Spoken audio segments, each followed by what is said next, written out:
I've always wanted to do that.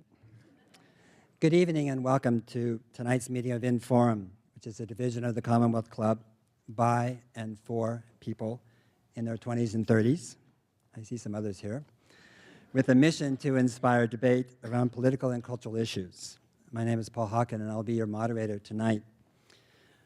Tonight's speaker, as you have seen, is the recipient of Inforum's 21st Century Visionary Award honoring young people who are shaping the future. Youth has always been a hallmark of Adam's identity, due no doubt to his precociousness. And for years, Adam Werbach has been induced again and again, as you heard already earlier this evening, as the 23-year-old youngest president ever elected to be the national head of the Sierra Club, the largest environmental organization in America. At that time, he was praised virtually by everyone in the environmental field. And nowadays, working within and on behalf of large corporations who are trying to become more green, he is sometimes reviled by the very same people who admired him then. But I think both positions are emblematic of Adam's approach to his life and the environment. Hands-on, feet first, all in. He was an activist in second grade. He was an activist in high school. He started the largest student-run environmental organization in the United States. He was an activist at Brown University.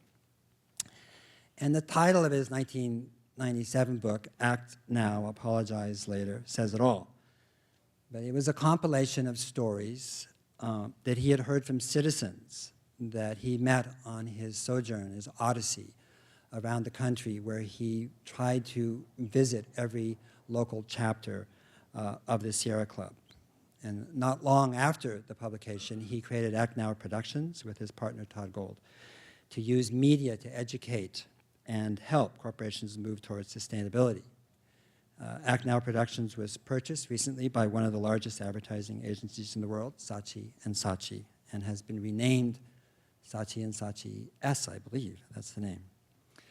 Adam has long struggled with the environmental movement itself, however, and like any movement, he found it could be rigid, sclerotic, and hidebound. The culmination of his experiences and observations about the movement occurred at the Commonwealth Club 4 years ago in this very same room where he gave his landmark speech, Is Environmentalism Dead? He signaled his conclusion early on in the speech by saying that he was giving an autopsy. Usually a younger person does not have the gravitas to make such a pronouncement. But in Adam's case, he had been used as the poster child for the resurgence of the environmental movement in the US. And the contrast between the PR that he saw and what was happening on the ground was simply too divergent for him. It was, I think, a brilliant speech then. I urge you to go back and read the text. It's online. It seems to me all the more brilliant today, 4 years later. Before and after, and shortly thereafter, Adam gave that speech. He was attacked for being a traitor, for being a fool, and many more epithets. Last year, the voices attacking Adam reached a fever pitch when it became known that he was working for Walmart, another poster child, but in this case, the poster child for corporate greed and callousness. I have no doubt that the time he spent traveling the country listening to the stories of everyday folk helped him identify with the 1.3 million employees and the 127 million weekly customers of Walmart. And I suspect we'll hear more about his work tonight. But once again, Adam challenged conventional wisdom with a broader set of values and beliefs. How do we make changes in these perilous of times? Most harm that comes to the earth comes from ignorance. It does not come from intention. What is the solution to ignorance then? Is ignorance effaced by judgment, by blame, by ridicule? Is it wiped out by right, by being righteous?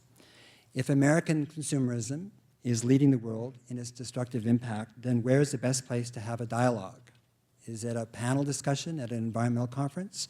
Or is it inside a big box retailer, talking to customers and employees?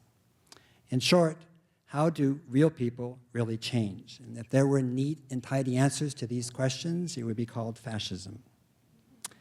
There's not. The problems are a little bit messier than that, and that's why we need human beings who are willing to challenge the conventional wisdom and wade in to discover what is possible. Adam's mentor was David Brower, and David often commented that there was only one lifeboat and that we're all on the same boat. And we can't solve our problems by one group on the boat deciding to throw another group over the side. America is here. It's all of us. And Adam has engaged in it, listened to it, and through media, let it speak. And tonight he will. And at the end of his speech in 2004, he promised that he would come back. He said he would revisit us in the spring and give an uplifting speech. And tonight, Adam fulfills that promise. Ladies and gentlemen, Adam Werbach.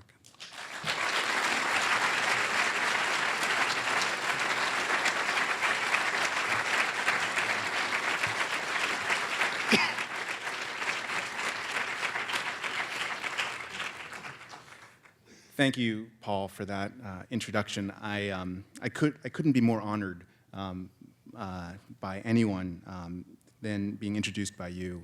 I've sort of said it before, and I will say it again, that I think that the Nobel Committee will soon recognize you because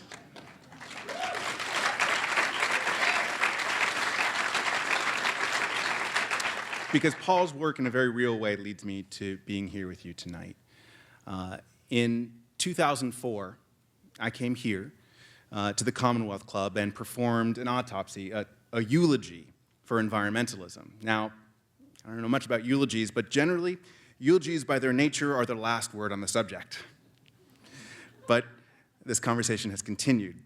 And I made a promise on that day, that cold December day, as I recall it, to come back in the spring and share a set of solutions as opposed to my critique and as opposed to my problems. And it took me a few more springs than I thought, and the world has changed a fair bit since that time, but I'm back.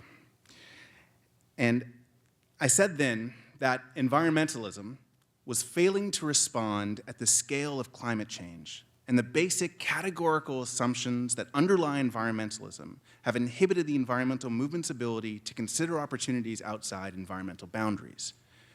I said, we must not trade our fear of what will come next for our affection for environmentalism. And I remember when I said it, I was literally shaking. I was wearing a dark suit. I felt like a bit like an undertaker.